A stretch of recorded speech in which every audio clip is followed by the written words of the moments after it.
through a series of good fortunate accidents, I guess you'd have to say, I got a call one day from Joni Mitchell's producer, a man named Henry Louie.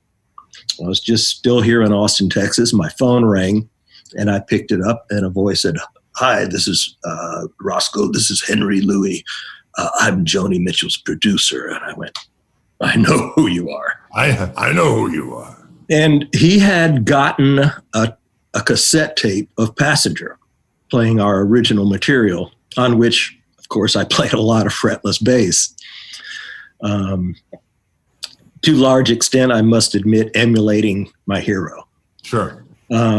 Jaco, of course, was making records with Joni Mitchell. Henry was looking for a band for Joni Mitchell, a touring band. And he had the idea to hook up Passenger with Joni Mitchell. And having heard Passenger, he thought we fit the bill, especially since I worked on fretless bass so much. So long and short of it is, Henry said, "You guys come to LA, I'll introduce you to Joni, and we'll see what happens. Can't make you any guarantees, don't have anything to offer, but you come, we'll meet, we'll see what happens."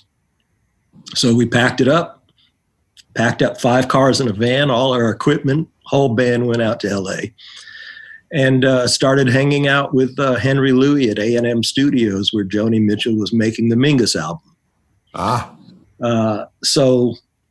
And there at A&M, I did meet Jaco again, who by now was behaving very differently.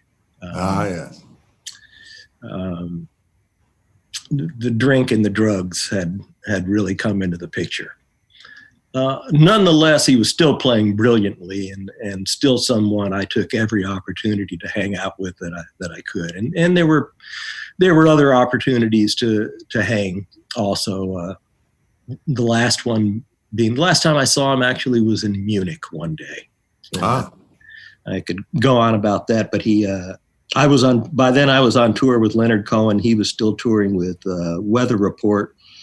They were touring the Night Passage album, but he was complaining that the album actually, for some reason, hadn't been released. And they were doing the Night Passage tour, and posters had, the picture of the album on it, but the album wasn't out.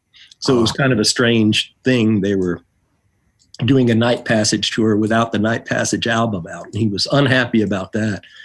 But he came to my hotel room, played me the entire Night Passage album, and an album he was working on, which was his second album, Word of Mouth. And so he played me both of those albums in their entirety, though neither one was out yet. So that was a thrill. That was the last time I saw him.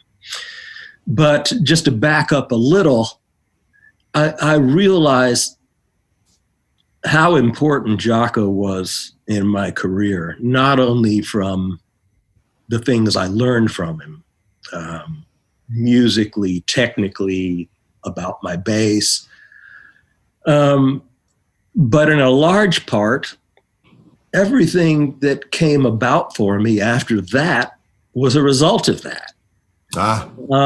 Because really, Henry Louie made that phone call because I played fretless bass, and it sounded like Jaco. Right. And he knew Joni couldn't keep Jaco and Pat Metheny and all the, A-class musicians she was working with. And he was looking for a band for Joni. That turned out not to be what Joni wanted. She wanted the guy she was already working with. And, right. And she got him, and they did the Shadows and Light thing. Right. So instead, Henry hooked me up with Leonard Cohen because he was producing not only Joni's Mingus album, but at the same time, he was producing a Leonard Cohen record that would end up being called Recent Songs. And Leonard was about halfway through his record. Henry brought me in for a session, just me at first. And, and I brought my fretless, of course, and Leonard and I played a song duet and right there on the spot and recorded it. And Leonard liked it and Henry liked it. And he said, let's do more. And Leonard said, let's do this again. And Henry said, well, he has a whole band, you know. And Leonard said, well, next time bring them all. So at that point, Passenger joined Leonard Cohen and finished up the album in 1979. Then we did his European tour of 1979, where I met Jennifer Warnes, which sprung a collaboration which goes on to this day. Right. And of course, with Leonard Cohen, I worked with him right up until his very last concert in December 2013. Right. So, in a sense, I have Jaco to thank for a lot of what happened afterwards. Right. And, I think I got over mimicking him at some point, certainly. For sure. And let other elements of my former life creep back in. My affinity for blues, my love of the upright bass. But I realize without having met that person or without him having existed, right, my entire life from that point out would have been something completely different. Who knows? Exactly. A different course. Yes. So, Jaco, good God, what a guy, what a personality, complex as they come. Right. Without a doubt, and a sad ending to the story, of course, as everyone knows. I cried like I've never cried the day he died, and I realized I had no more heroes. There could never be another hero. Well, present company excluded.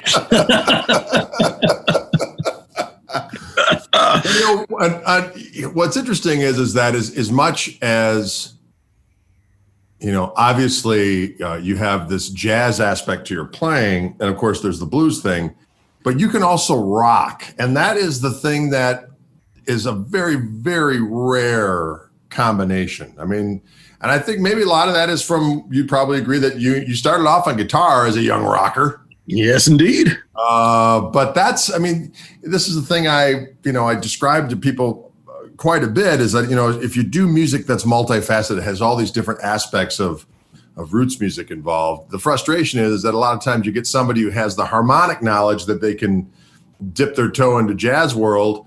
But then when it comes to playing blues, maybe they're a little too busy, or maybe they can play blues enough, but when it comes to rock, they just don't understand the letting go and just going, you know what I mean? And you can do all those things. And it's just, as a guitar player's bass player, you're at the top of the list. I mean, of course, all the other stuff you do, but which leads to an interesting story. So much so that you were actually on the short list to fulfill the position of one Bill Wyman in the Rolling Stones. Another awesome story, if I may be so bold as to ask it. Indeed. Well, we're all Beatle babies, aren't we, in a way? Right. I don't think it would have made much difference if I were born blind, because from a very early age, I saw the world through my ears. My earliest memories are sonic.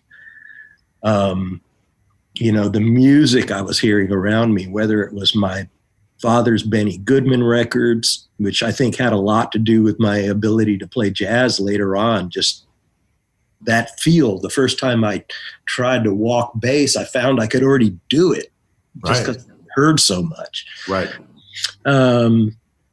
But I was just absorbing from the earliest ages. I mean, I can remember seeing and hearing Elvis Presley on black and white TV. And honestly, I liked everything I heard. It didn't matter. Right. It didn't matter if it was the Four Seasons singing Sherry or Our Time Will Come, or Theme from a Summer Place, or Chuck Berry. It didn't matter. I liked it all. I just, I had a little transistor radio, which was just glued to my ear, and at night, roped to my midpost. So music was pretty much everything from an early age. But of course, the Beatles changed everything. Right. Let's face it. As soon as they hit, I was a Beatle baby. But I did have the advantage of having a very hip older brother, 6 years older, Tom, very hip. He was deep into the folk scene of the early 60s, the really good stuff, not just the stuff everybody knew, but he had a deep record collection. From his folk period, he went into a blues period, first kind of folk blues, kind of country blues. Right. And from that, he discovered Chicago blues and Texas blues and electric blues. Right. And Tom didn't really get the Beatles. He was a folkie. He was a purist. He was a folkie and moved into blues. Didn't get the Beatles. Didn't quite join the 60s movement, but was examining the real authentic forms of music, folk music, blues. From blues, suddenly it went into jazz. After he went to college one weekend, he came home with Kind of Blue, Baggs meets Wes, Wes Montgomery meets Milt Jackson, Blue Train. Right. And some current records, Gary Burton Quartet with Larry Coryell, and I got my first look at a young guy with long hair playing a Super 4, right, Gibson Super 400, and I went, God, that is the coolest looking thing I've ever seen, man. He's like wearing shades, and he's got long hair, and he's playing this big body Gibson, right, and he's playing jazz and this avant-garde music, the album Duster by Gary Burton. Great record. Chico Hamilton record that had Larry Coryell on it. And I kind of realized, you can be young and cool and play jazz, Right. But to get back what you were saying about rock music, I guess at some point I realized through the influence of my brother what really made these forms of music work for me were you had to understand them on a deeper level. What's always bugged me about blues bands is that they don't know the history. Right. Like Jimmie Vaughan and Stevie did.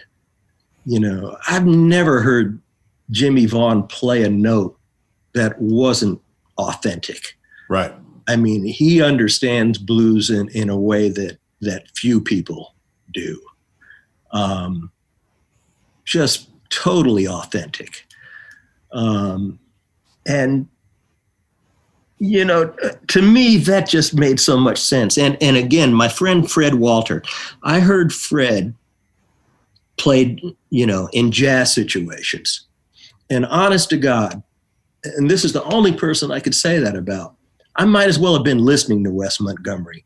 Oh, that's crazy. The way he improvised octaves and chord solos and single line stuff with ease and fluidity, I had never heard anybody play like that. And then I went out and I heard Fred play in a 2-guitar rock band on the campus of the University of Texas. And I mean, this was just flat out rock. Right. It was a band called with 2-guitar harmony solos and stuff. And Fred just totally, you no longer heard any jazz influence or any of his hot licks or anything. He played rock straight up. And then I heard him on blues gigs. And he might as well have been Jimmie Vaughan or Guitar Slim or Buddy Guy. Right. Because there were no other elements. It was like the real deal. And then Fred joined a country band and made one record with an artist named Milton Carroll on CBS. It's the only record Fred ever made. And I went out and heard him, and then he's doing all these steel guitar bends on the guitar. And, I realized from hearing guys like Fred and Jimmie Vaughan and James Polk that the authenticity of what you're doing matters so much, right? Whatever you're doing. And as I was saying, what has always turned me off about blues bands is that, a guy learns a couple of rock licks and thinks he can play blues. Right. I hear it's you. It's not what it's about, or a rock guitar player learns a couple of jazz runs and thinks he can play jazz. Right.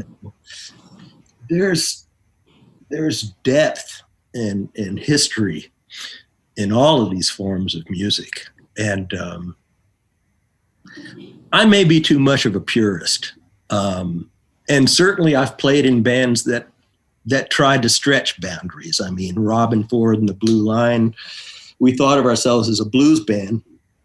But of course, we didn't play straight up blues like the Fabulous Thunderbirds. By then, I guess, we were ready to let fly and let the influences come out, because there was jazz influences and there was rock influences. Sure. I mean,